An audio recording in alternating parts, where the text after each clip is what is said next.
Mauro Cid prestou um novo depoimento na segunda-feira e o bichinho falou. Nossa, mas falou muito, ele falou por 9 horas.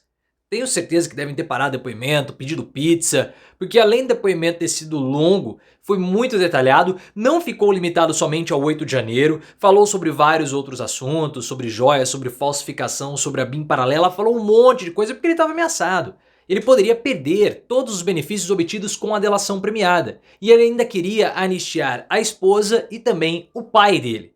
O que nós sabemos é, o depoimento do Cid teve 9 horas, do Batista Júnior também teve 9 horas e do Freire Gomes também. Resumindo tudo isso, 9 mais 9 mais 9 significa Bolsonaro lascado. Mas eu quero saber a sua opinião. Você concorda com essa minha matemática do Bolsonaro lascado? 27 é o número do terror do ex-presidente. Sobre o que Cid delatou o Bolsonaro? Vai ter escapatória? Você curtiu esse depoimento longo? Então deixa o like e se inscreva no canal. O Cid, ele estava muito pressionado para esse depoimento. Porque no outro depoimento que ele falou muito. Só que algumas pontas ficaram abertas. E com o avanço das investigações, novas provas, novas falas, novos depoimentos começaram a surgir e o depoimento do Cid começou a ficar um pouco estranho, parecendo que Cid tinha ocultado algumas informações propositais ou propositadamente, como o vídeo da reunião que o Bolsonaro gravou e falou tudo aquilo lá, que foi encontrado na casa do Mauro Cid. O advogado do Cid falou o seguinte: o Cid não ocultou e não mentiu nada. Pode ser que ele tenha esquecido, porque foram muitos anos.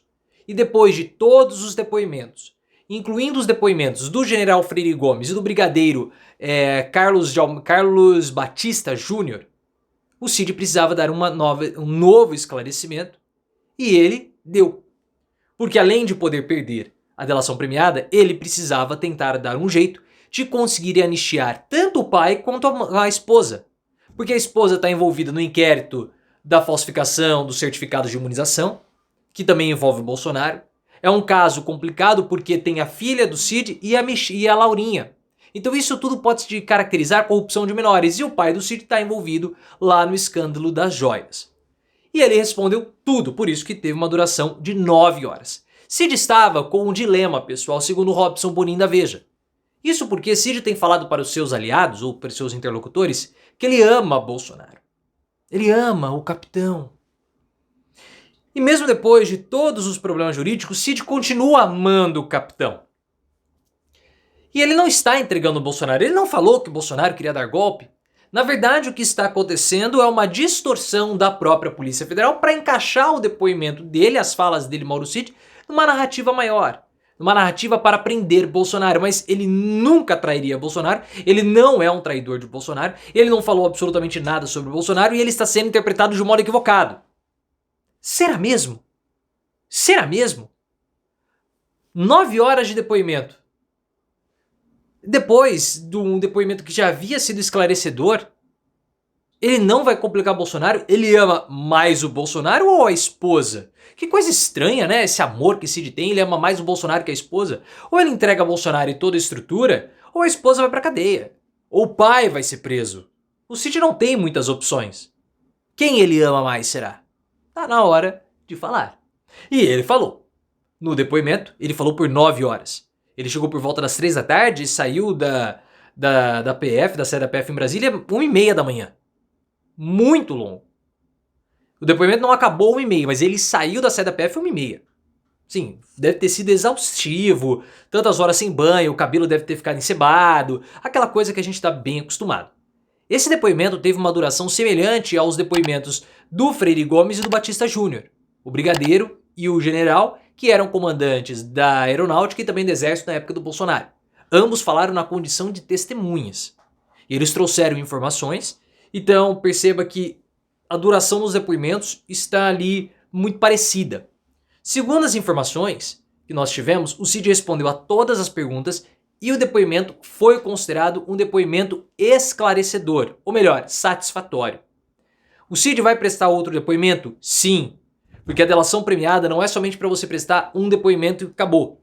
Ele vai ter que contribuir durante todo o inquérito, durante toda a investigação, e no final da investigação vai ser avaliado a contribuição do Cid, o valor dessa contribuição para poder dar o prêmio a ele. Então um novo depoimento do Cid deverá ocorrer futuramente.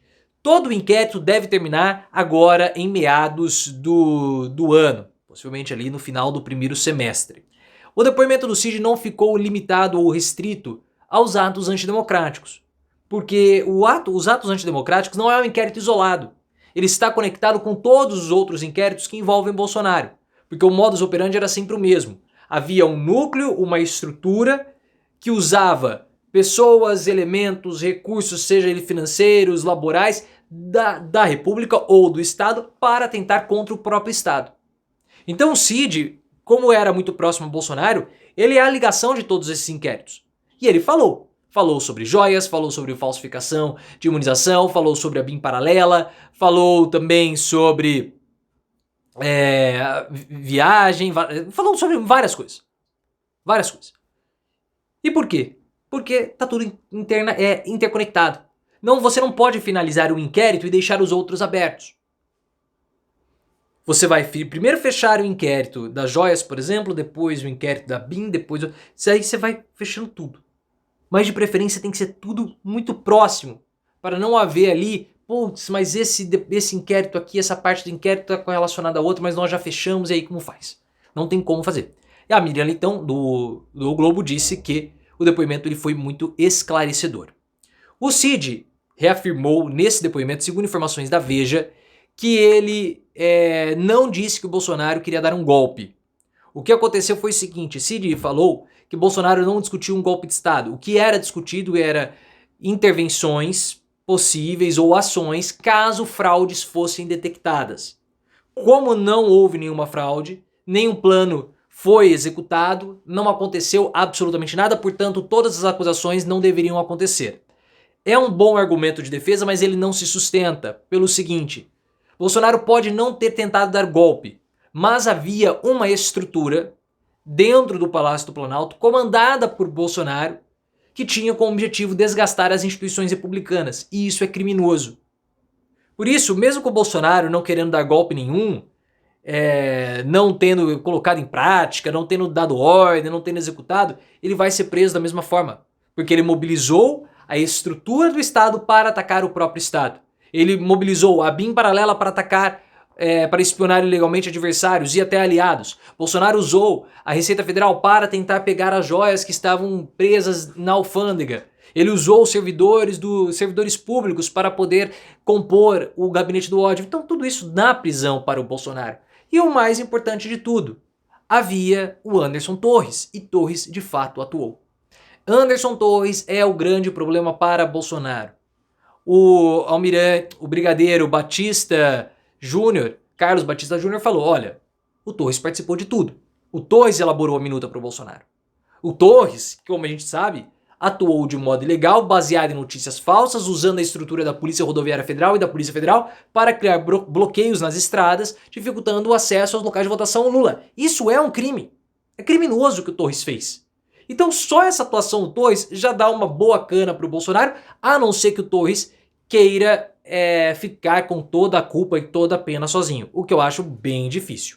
A discussão que está ocorrendo agora entre a PGR e o STF é o local de julgamento do Bolsonaro, segundo o Guilherme Amado do Metrópolis. A PGR quer que o Bolsonaro seja julgado no plenário. O Luiz Roberto Barroso também. Mas ainda é necessário ver a posição do Alexandre de Moraes. O Bolsonaro ele pode ser julgado em 2 locais. O primeiro é no plenário, com 11 ministros, com todo mundo podendo votar, com todo mundo podendo opinar. E a outra possibilidade é na primeira turma, que é uma divisão do STF, nós temos a primeira e nós temos a segunda turma, são menos ministros ali, isso é feito para acelerar os julgamentos. Só que na primeira turma não são todos os ministros que vão acabar votando ou dando seus pareceres. Na primeira turma, Cássio Nunes e André Mendonça não votam. Então, na primeira turma seria um placar de 5-0 a favor da condenação do Bolsonaro. No plenário seria 9-2 a favor da condenação do Bolsonaro. Mas Cássio e André poderiam falar. E isso acabaria também reduzindo a história que o Bolsonaro foi perseguido. Então é muito possível que o julgamento tenda a ser no plenário do STF.